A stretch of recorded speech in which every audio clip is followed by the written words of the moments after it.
and welcome to this chat view with Steve Tromans and the English sisters. Hello, Steve. Hello, ladies. Hello. So lovely to be talking to you today. Yeah. We've heard so many good things about Just Be Well. Yes. Thank you. And about you as a hypnotherapist. Oh, yes. Oh, yes. Many, many, many good things. That's nice. I've been around for a while now. I know. You have. You have indeed. Yeah, I started about 16 years ago, and I guess I must have seen something like 10,000 people now. It's a lot anyway. Wow. It is a lot. Wow. I still love it though. I still get up going, ooh, what's going to happen next? So it just gets better over time. At one point, when I started doing all this, I thought one day I will know everything there is to know about hypnosis and NLP and related things. But I've discovered that as time goes by, there's more to know. So it becomes an ever-expanding thing, and it's a continuous adventure. So I'm still really enjoying it. I expect I always will.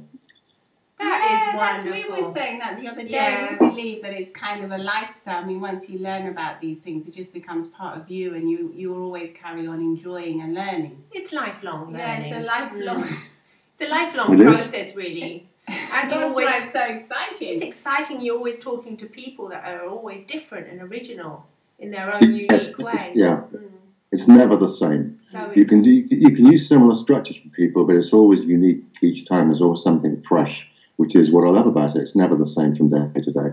Yeah, that's what's so challenging as well. Well, it's challenging, but it's also exciting. Well, it's isn't it? exciting when you get the change. When We were reading some of the success stories on your website, and it's so wonderful to know how people that have been suffering for so many years from eating problems or anxiety or lack of sleep can benefit, with maybe one or even just even one session sometimes, two or three, but they can really notice sometimes one, sometimes you can do apparently miraculous things, but it's really the client that does the miraculous things, not the practitioner. We facilitate their healing, if you like.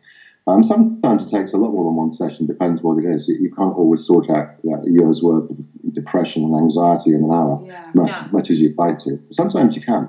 Yeah. Or rather, they can. They can. They can, yes. You just facilitate. Yeah. Well, we see you've been blogging about pain relief, and we know that's something that will be very interesting to all our viewers because we all come across pain one time or other, don't we? Well, yeah. In our life. Yeah, I restarted the blog about a week or so ago, and I'm thinking, what am I going to write about first? So it's not like I see people in pain every week, but I must have seen hundreds over the years, and there are a number of things that are quite straightforward that you can do to help people to alleviate, reduce, or even sometimes, or quite often, eliminate pain. Wow. But with pain, you have to be really careful as a practitioner what you do and when you do it. For example, you wouldn't want to work to get rid of someone's migraine if their migraine was actually a brain tumour. Exactly. So they've always got to make sure they have medical checkups. And a lot of times there are physiological problems that are causing the pain. Sometimes people can have a problem with their leg that gets transferred up their back, and without realising it, their headaches are actually caused by a postural difficulty. So it's good to look at physiological procedures such as Alexander technique or Qigong or yoga or chiropractic. There's a whole bunch of stuff. So you have to be a bit careful. So I always really check to see what my clients have done before I see them. But sometimes pain just exists because the neurology seems to have got into a habit of it. Yeah. And I've discovered a few. I haven't made this stuff up, but I've discovered a few cool things over the years that seem to work quite well. So what I thought we might do today is it might be useful for your viewers to watch and listen and learn a couple of particular specific techniques that I've developed, although I didn't originate them through the years. So if I take you through what one of the things I might do for someone who's been suffering from pain is if you're the client, then people can get an idea of the sorts of things that I do that work. How would that be? That'd be great. Great, yeah, brilliant. Brilliant. All right, then. Okay, then. All right, then. So this is going to take a little while, but I think you'll find it quite interesting. Yeah. Very interesting. There are two main things I'm going to do, I think. One will be take you through an actual kind of almost hypnotic disassociation technique, And another will be to talk about how you future pace healing and change generally, but I think specifically the relation to pain, because like a lot of things, people, you fix someone's headache and they'll start wondering if their headache is going to come back. So you need to deal with all those kind of processes, the process that we call in NLP inoculation, making sure they don't make the mistake again, making sure they stay clear of the problem or whatever it was. And the process that we also call future pacing, which is getting them to really represent as fully as you can, as they can in their neurology, how they're going to be different, what they will be seeing, hearing, and experiencing when they're comfortable in places perhaps when they weren't before. So you ready? Yeah, ready. We're already going into a comfortable state. Okay. Yeah. So all you have to do, you're sitting in chairs with your back supported by the look of it. Is that right? Yeah. So what you do is this: you put your feet flat on the floor. Okay. Before we start, I was tweeted and messaged by a couple of people recently who'd read the blog talking about migraines, and one guy was talking about the fact that one of his symptoms was nausea.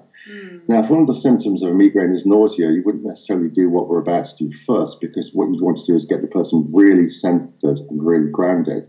So if that was the case, I'd train them to do kind of abdominal breathing and focusing in the center of the body. And I often start like that anyway. So in NLP, some people teach, and I quite like it, the idea of being focused on what some people call one point, which is a point a couple of inches below the navel. About 30 years ago, I did a lot of martial arts, and so I was familiar with this place in the body then. I used to take beginners out onto the mat and demonstrate it to them. It's called Hara in Japan. I was with a Qigong guy yesterday, very, very interesting guy. And of course, Qigong, the Chinese people call it Dantian, and other traditions and names for this place in the body might be such things as the sacral chakra.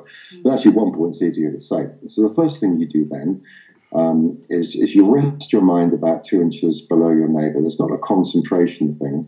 And if you like, the hypnosis way of putting it would be allow your mind to rest about 2 inches below your navel. And what happens with the mind is that it kind of wanders off. Nobody can focus on anything for very long, so the brain and the thoughts tend to wander. Phone. Ringing in the changes as usual. That's okay. Is that all right? It's switched off. So where I work in Harley Street, there's it's quite a busy road, and there's always traffic going by, sirens and things. So you get used to incorporating anything that happens into what you're doing. If a loud siren goes by and I'm relaxing the person, or they're kind of drifting into a more relaxed state, I'll always joke about them, learning to become inexplicably and unexpectedly relaxed from now on every time they hear a siren. And you can get people to do a half. But anything that happens in the background, if you incorporate it, it becomes more comfortable and easier and natural for the person who is relaxing and who is listening to this kind of thing to just relax about the entire thing, really. So yes, I get people to focus on this point. Focus isn't the right word. That sounds like it's an effort. It's allowing your mind to rest there. And when your mind wanders off, just gently bring it back. I was just about to say that experienced meditators don't mind when their mind wanders off. Sometimes inexperienced ones do. They can't. They worry about not being able to stop thinking about sending that email or whatever. Yeah. But it doesn't matter. It doesn't matter. It's quite okay for the mind to wander off and miss things and consciously. So then I get people to breathe abdominally, which is simply, if you ever watch a child breathe, unless the child's out of breath or at some weird angle, they'll tend to keep their chest pretty still. And what will happen is the diaphragm, that's that band of muscle underneath the rib cage, will expand, and their abdomen will expand, which is a really natural way of breathing. It allows more space inside for the lungs to expand down into. And anybody that's breathing abdominally and centrally like this, it's very difficult to be anxious at the same time. So it's a good way of beginning to get a little bit more relaxed. So I get them to gently expand their abdomen as they breathe in, and then just let it go back as it breathes out, as they breathe out, kind of naturally, just allowing the breath to happen by itself. And I do a lot of this. If the person was suffering from any kind of nausea or dizziness, I really get them really in the chair, get them to feel their feet connecting to the floor and the chair underneath them. So it's worth mentioning. So once they've done that, what I want you to do is this. I want you to look around the room and see it as if you're seeing it for the first time. Not just the computer in front of you, but everything around you too. So the things behind you, there's much behind me, but there's plenty in front of me. Just to get a good idea of what it looks like, take a look and see where the shadows are and where the light is reflecting off things and where the light is coming from, the colors and the 3D of things. Because in a moment, I'm going to ask you to close your eyes and remember what the room looks like, if you like, visualize that. So do that now. Just close your eyes and get an idea in your mind of what you've just seen, really. Because you know what's in the room, you know what's in the walls, you know what color the carpet is, you know what each other is wearing. And then open your eyes again and have a look around and see what you were putting in the picture, if you like. So have a look at some other detail in the room. I would do this with people, depending upon the state that they're in to start with. I would do this maybe for several minutes. We'll just do it 2 or 3 times here. So close your eyes again and see the room. So presumably you have some idea about what the room looks like now. Yeah. Okay, then what you do is this. In your imagination, you float out till you're about 10 feet in front of yourself, looking back at yourself sitting in the chair. Now, very often there'll be intervening furniture or a wall in the way. That's okay. You just pretend they're not there. And then you see what the room would look like from that angle. You'd see, in your case, that the window behind and the things on the wall and the light and shade and colours and the objects in the room. So you just get it, and how the material falls on your dresses. And just have a look at what it looks like from that angle, just gently. And then all you do is this. You float clockwise, gently around until you are, in your imagination, about 10 feet away from the right. So from that side, you'd see the right-hand side of your heads and your faces, and you'd see what would be beyond you, the further side. You'd see the computer or whatever the computer's resting on. You would see from that angle, the windows kind of be off to the left for you, wouldn't it? So you get a sense of what the room looks like. I should point out that I've missed a step. It's not necessary with you, but at the beginning what I do is calibrate the person's feeling. So if they've got a backache or a headache or whatever, I say something like, on a scale of 1 to 100, what number would it be if 100 is total agony and then 1 is complete and total comfort? So that you have a starting place. And from then, I don't refer to their pain as a pain. I refer to it as the feeling. So we kind of change the context of it slightly. So whatever it was, that was the starting place, and we just move on. And then you just gently float, once again, drift in your mind, in your imagination, till you're 10 feet away from behind yourself. Looking, in your case, probably through the wall. I can't quite see the depth of the room, but you'd see the back of your head there, wouldn't you? And you'd see what was beyond you, what's actually in front of you. As you sit in the chair, you'd see something that's beyond the image of you, in front of you, facing away. And then you float again, once again, just gently, very easily out till you're 10 feet away from the left. And then you look, and then you'd see the left-hand side of your face and the left-hand side of your body and the things on the wall behind you there. And you'd know, you'd see the furniture in the room, whatever's on the floor. And once again, the light and the shade and the 3D-ness of the objects. You just, if the person was in a lot of agony, I'd probably spend a fair bit of time, maybe 2 or 3 minutes perhaps, in each position. Get them to kind of, you don't have to make a 3-dimensional glowing hologram of this. Just an idea is okay. Some people worry that they don't visualize very well. I was one of those. But you know what an elephant looks like, or you know what a banana looks like, and that's basically visualizing. So just get as good an idea as you can of what the room would look like from that direction out there to your left. And then you just float back out in front again. But this time you drift further away so that you're about 50 feet away, looking at a tinier you now in the room, and everything will be smaller, and the shadows will be smaller, and the light will be smaller, and the little details will be even smaller still smaller. And you do that for maybe a couple of minutes and just relax, looking at yourself more distantly now. And once again, depending on the extent of the situation, you might spend a couple, 2 or 3, or even 5 minutes in each position. But usually, it's not necessary to do that. So then I get people to float up above themselves, looking down through the building from 50 feet above, looking through the ceiling or the roof or whatever's in between as if it wasn't there, seeing the tops of the heads and what the furniture would look like from that end. And then you get the person to gradually float further and further up. And I always get them to imagine that the sky is clear and clean and goes on in all directions forever. It doesn't matter whether they're doing this during the nighttime or during the day. We're in the daytime, so we'll talk about it being daytime. So you look down upon the building and yourselves inside the building, way down there, and you keep floating up. And from up there, you'd have a more awareness of what was around, if there were other buildings or the landscape. And you keep going up, so the building itself becomes quite tiny, and you can see more of what's around you, and the sky going on gently in all directions. And you keep floating up, and up, and up, and up, and up, smoothly, until you see lots more of the landscape.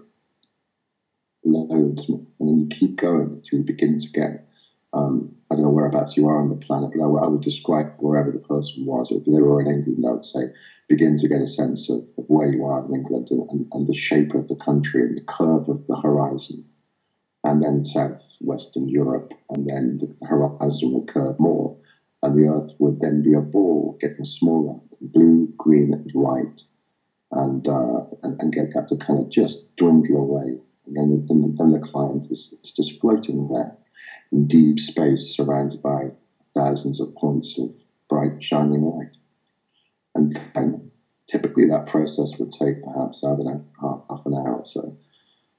I would get them to open their eyes so they're really spaced out in several ways, and I'd say to them, you know, what number's the feeling now? And typically, the number will have reduced significantly, really significantly. A lot of times, even chronic stuff will have disappeared. But if you started at 85 and after that you're 75, then we're doing everything right, and I just go back and repeat it. When you get a progression, then you're most of the way there. But as I was saying earlier, it's not good enough just to get rid of the pain, because what people will do is they'll go looking for it if you're not careful. So you have to make sure that they're aiming towards comfort. And the guy I saw that was probably in the most pain, although it's difficult to judge how much pain someone's in, was years and years ago. His name was Arthur, a lovely man. And he was about 60 when I saw him. And when he was 30, he twisted his back playing golf or something. And it hadn't hurt very much. He carried on playing and went and had a drink in the clubhouse, but it twinged a lot and he didn't really get much sleep. And it got worse. And a couple of days later, he went to the doctor who gave him anti-inflammatories, and then it got worse and he couldn't sleep. And he was in traction, had physio. Anyway, fast forward 30 years. Over that time, he's been in constant, complete, excruciating agony for the entire time. He's had 9 exploratory operations on his body, on his back. They've even severed nerves, and they've never been able to find the source of the pain. He's got this kind of box implanted, semi-implanted into the side of his body, which is full of painkillers, which are fed directly through this thing through a tube into the base of his spine. And he's still in complete and total agony. And there was a period of about 2 weeks within that period where he wasn't in total agony. That's when they introduced morphine into the mix. But after the 2 weeks, the morphine wasn't working either, so he came off the morphine. It was the first person ever to come off morphine in that way, I think, because, as he said, he'd rather be in agony and be able to potter around the garden than be in agony and not able to get up. And he rang me up and said, "Can you do anything?" And I'd sorted migraines out before, but I'd never seen anything like that, so I wasn't sure. But he came in and I did that process with him, and he sat there. And he's a lovely guy. I don't know whether you've met many people who are chronically ill or very severely ill or in a lot of pain. Some of these people are amazing. Many of them are, in fact. He had a great sense of humor. He kept telling jokes all the time. His face was all kind of screwed up with 30 years of agony. His body was all twisted up and everything. Nice guy. And to start with, I said, on a scale of 1 to 100, then Arthur, what would it be? And he said, 100. I said, well, what does it range between? And he just gave me a look. He said, well, it doesn't really range. It's just 100 all the time. And I thought, okay, what number would you like? And he just couldn't process it. He goes, what? So I described, I said, look, 1 is complete comfort and 100 is total agony. What number would you like? And even though rationally he knew what I was saying, he couldn't put it into words. He said, I don't quite understand. Yeah. So I said, let me just keep saying it to you, Arthur. And he said, well, I suppose 1 would be good. I said, all right, how about -10? And he didn't get that. Well, after this process, which I think probably with him took about 45, 50 minutes, he opened his eyes and he was really spaced out. I did it really slowly. And I said, so what number's your back now? And he looked at me and he said, I don't know.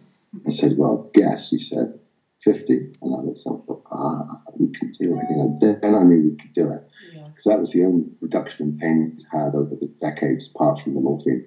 And his wife burst into tears. It was very moving. It was really nice. Oh. And I was ever so pleased with myself. I'm thinking, yes, I am the man. You know. That's brilliant, yeah. Then he ran back the next day and told me it was 100 again. And I thought, oh, shit. I said, never mind. And in those days, I must have read it in a book or something, but I only ever saw people 1 hour at a time, once a week.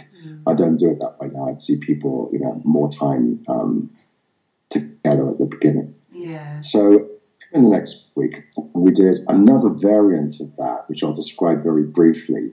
It's basically the same principle, except you get the person to go into the feeling, so they become aware of the feeling, and then you get them to expand the feeling. So you've got him to go into his back and be aware of where it wasn't comfortable, and then make it bigger. And that sounds really counterintuitive.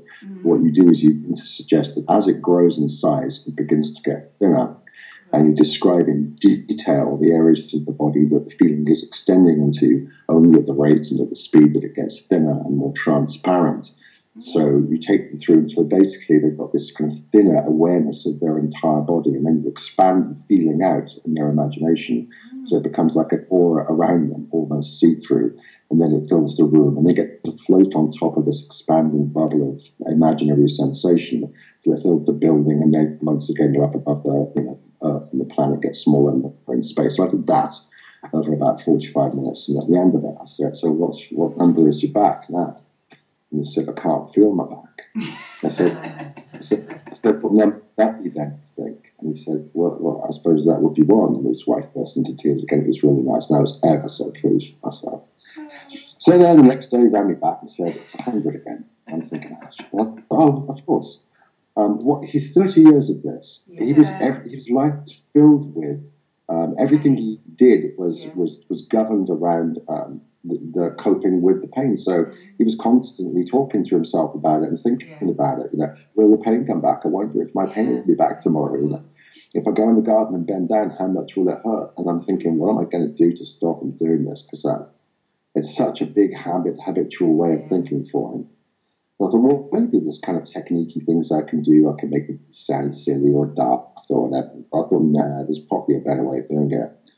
And what Richard Branson does with this kind of thing, with any kind of thing like this, is rather than try and direct people away from the pain, he works to direct people towards comfort, which is really doing things right. There's ways of getting rid of tension and anxiety, such as tensing parts of the body and then releasing it, and they work quite well. But what works even better is the following. So he came in anyway the next week, and we did a really quick 20-minute variant of the dissociation thing. And I said, what number is your back now? He said, it's about 20. He was smiling. I said, that's pretty good. I said, so anyway, Arthur, I'm going to stop. I'm going to help you to stop looking for the problem. I'm going to get you to start looking for comfort. And he said, oh, what do you mean? I said, it's just a makeup thing. So wherever you are in your body, wherever you are in your body, the various bits of you are going to be really comfortable, aren't they? Because, you know, if it's that comfortable, you're probably not even aware of it, are you? Because some of the muscles will be really relaxed. So this is just a game. It's just a pretend thing. How is your left arm? He said, my left arm is fine as far as I can tell. I said, you do this then, Arthur. Go in your imagination, look down at the left arm and pretend there's a patch of skin the size of a coin on the surface that's just super relaxed. And in your imagination, begin to spread the imaginary relaxation through your arm. So you get this sense, if you like, or imaginary sense of a feeling of comfort spreading down into your wrist and up towards your elbow. And he's going, I can't feel anything much. And I said, that's okay. I said, and keep imagining feeling the comfort spreading into, and give it a nice colour, if you like, some people like that, into the back of your hand, lots of detail into the knuckles and fingertips, and into even have comfortable fingernails up into your elbow. 2 or 3 minutes of this. Then I said, where's the next most comfortable place? He's going, I don't know. I said, well, how's the inside of your head? He said, I said, well, the brain is, it's inside there, it's required. So just go in the middle, if that's comfortable, and pretend there's a little ping pong ball-sized globe of total ease and comfort.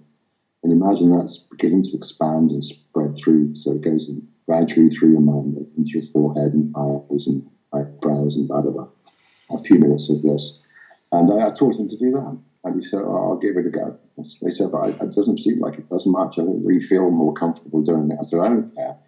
At the moment, I just really aiming at comfort. The only way around that. Really comfortable here. And I said, what numbers at your back? And he said, it's about 80. And I said, ooh, cool. So over the next, I don't know, 6 weeks, 7 weeks, gradually got better and better. And by about 10 weeks, which is a long time. This was a long time ago. I might be able to do it faster now, but even so, 10 weeks isn't bad for 30 years of therapy. It was a time maybe that he needed as well to be able to let go of the pain. Yeah. Processing to do. So following that, which I thought was well cool, that's the kind of thing I do with people who are in pain typically. And obviously I'm using lots of hypnosis and suggestion, and when I'm with people, I'm working over an hour or 2 hours, so I can do a lot more than I can do in, 10 minutes with you. But yeah, it works quite well. There's lots of stuff like that around that's cool. And as I was blogging about it last week, I'm thinking it'd be really cool if I could do a recording of this soon. And then when you said you'd like to interview me, I thought, I can do it there. That'll save me setting up a YouTube thing. So hopefully that helps. Clever thinking, yeah. Oh, well, I think it will be helpful. I mean, it's helpful for us, isn't it? Even though we're not in pain at the minute, but just to feel that comfort's really lovely. It's lovely, it's good. Yeah. People, with NLP, what I do, it's always aiming people at the solution rather than aiming them away from the problem. What do you want question that Richard Branson goes on about a lot of the time. It's just central. I ask people what they want. Nobody ever tells me what they want, ever. It's always my problem is this, and I don't want that. Yeah. Years ago, I did everything by the hour, and I was just right in your face with it. I go, hello, sit down, glass of water, what do you want? What do you want? And they look at me. I don't want anxious. I want to stop being anxious. I go, well, what do you want then? And they go, well, I just said I want to stop being anxious, especially on the tube or whatever, if there was context. Yeah. I go, well, what do you want then? And they go, well, I just told you twice, don't remember. I emailed you. But I had a horrible panic attack on the tube, and now I can't go on the tube. What would happen if I had a panic attack? I go, shut up. What do you want instead of the problem? Because if you don't start thinking about where you want to go, how on earth are you going to get there? And if you do that, it's a bit, your face way of working with people, but it can be ever so effective. If you do that with people, they always go out to a great big generalization, what we call nominalization. They'll come back with, I don't know, I just want to be normal. A number of times I've heard that. Yeah. Or I just want to be happy or something. Just want to be happy, Happy. I did some blogging a while ago. I used to blog about insomnia. I must have seen 200 or 300 people to help them sleep or something or more. Wouldn't you think, as you may have experienced yourself, so if you'd seen all those hundreds of people to help sleep, that if you sat them down one at a time and said, what do you want, that someone would look back at you and go, well, I'd like a good night's sleep. Yeah. Please, I'd be nice. Yeah, but it's a terrible problem with insomnia, mate. It's awful. 12 years, I'm only 32. I shouldn't have to have pills. What do you want? And eventually I'll look back and I'll go, well, I want a good night's sleep. Obviously, that's why I'm here. But, thoughts go around in my head and everything. And it's, how to arrange. They never say things like, what I want is to look forward to going to bed tonight. When it's time to go to sleep, just to drift to sleep easily. And perhaps have some pleasant dreams, but in any event, awaken refreshed at the appropriate time. No one ever says that. That's what we're aiming them at. Because when they're able to say that easily, it means they're picturing and visualizing it and thinking about it easily. Yeah. And so it's my job and our job, I guess, to get people into that mode of thinking and being, where those are the natural automated thoughts that they have, the kind of thoughts that people who sleep in inverted commas normally have. And it's the same with everything. Getting people who blush to imagine being cool, calm, and collected in situations they weren't, and to really imagine it, and to do everything we can to go neutralize all the suggestions they've given themselves, because people do, don't they, all the time, on and on to themselves, telling themselves can't do things. I know that affirmations aren't very popular in the world of neurolinguistics, and people don't like them because they stand a bit naff. It's a bit naff to stand in front of the mirror, people thinking, I'm lovely, I deserve to be prosperous. But if you think about it, people do that all the time in the negative. Well, they say I'm ugly, and they're affirming they're ugly. Yeah. I'm ugly. I'm stupid. I'm an idiot. I'm this and that. So they're affirmations, but because they're coming naturally into your brain, into people's brains, that's okay. But if someone tells you to say I'm beautiful, then that's weird. Yeah. remember when I started putting videos on YouTube a few years ago, I started looking and seeing what other people have got up there. And there's Jamie Smart, who's a really clever guy. I like Jamie. Has got a video from a training of his where he talks about this. And he does that demonstration. He talks to the audience, and he gets some guy out of his training group. He goes, who's the most skeptical? And everybody looks at the one guy and laughs, and Mr. Skeptic gets up and stands at the front. And Jamie said, I know we don't think affirmations are important, but I'm going to just demonstrate how what you say to yourself is so important. And he got the guy to stand up and said, I think you're intelligent enough to do this properly. So he makes it so he inoculates against the guy being too independent of the process, basically. So now the guy, unless he does what he's told, is going to feel like he's making mistakes and being stupid. And Jamie said, just close your eyes. And in your head, I want you to... No, the first thing he does is he does that thing where he gets the guy to put his arm up, by the side. And he says, resist me as much as you can. And Jamie's pressing down on his wrist. He's quite a strong, stocky guy, so he resists him quite successfully. And he says, close your eyes. So the guy closes his eyes, and he said, inside your head, I want you to say, I'm weak. I'm weak. For like a minute or so, and he chats away to the rest of the delegates for that minute. Then he gets the guy to put his arm up again, and he said, right. And the guy's kind of thinking, well, obviously I'm going to be able to resist just the way I did last time. And Jamie, admittedly, he does say try and resist now, which is kind of... that's clever. But he presses down a bit on the guy's arm. It just flaps down to his side, and the guy looks astonished, and everybody laughs and points at him and stuff. He keeps doing that, and the guy's amazed that he can't hold his arm up. And then he gets the guy to say, well, close your eyes. And just this time I want you to go inside and say, I am strong, in a strong voice. I am strong. He does this for a minute or so. The guy puts his arm up again, and Jamie presses down, and it can't budge it an inch. That thing that we hear on NLP courses and NLP trainings about the way that people plan for disappointment, I saw that in action a few years ago. I was waiting on the corner outside where I work, although it costs a fortune for the room. The reception shuts at 5:30. So my evening clients, I meet them outside on the corner. And I was standing there one time, and the woman was late. I didn't mind, but she was late. Waiting around. There was a woman also who I did on the corner chatting away to her friend, and it was one of those things that I couldn't really not hear her. And then she started saying stuff like something out of a kind of NLP 101 manual of how not to think.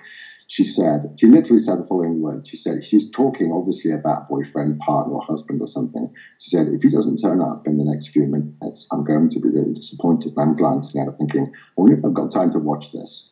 And sure enough, a couple of minutes went by. She glanced at her phone again and frowned slightly and said, I'm really disappointed now. And then she said, that's where I started looking around for a camera, because it seemed like you're too set up, the language. Then she said, if he doesn't turn up in the next few minutes, I'm going to get really cross. And I want to go and shake people that do that and go, wake up. But I'd get arrested, so I did get to watch her getting really cross. And of course, later on, she'll probably continue to influence and hypnotize her boyfriend or partner to be like that. And he'll probably influence her to be the same. She'll say things like, why are you always so, late? Why do you never call me, when you're late? Why are you always so inconsiderate? And he'll be saying things like, how come you always get so cross? We get used to this in NLP, about used to teaching people to frame and phrase things in more useful ways. If you've got kids, the last thing you want to be doing is going, how come you never tidy your room? What's wrong with you? Tidy your room. I like to employ the technique of waiting until they're engrossed in a PlayStation game and then going up behind them and whispering, you feel like tidying the room. Actually, I've never done that. I keep thinking about doing it.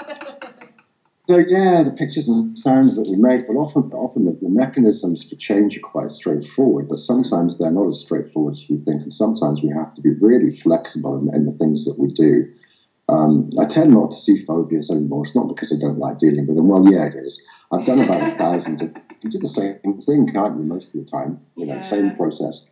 And so I hand them over to my colleague, Paul Wright, loves doing phobias. I'll do the really weird or unusual, like a phobia of clocks or something that's quite fun. I like doing phobias of birds because you can take the people outside and get them to chase the pigeons and have them to spray afterwards. So that's fun. Yeah. It's probably all about what people expect to happen, isn't it? Well, absolutely that. The word expect means what the person is imagining is going to happen at a certain time in the future. to what they're currently visualizing and making up, how they're talking to themselves about what hasn't happened yet.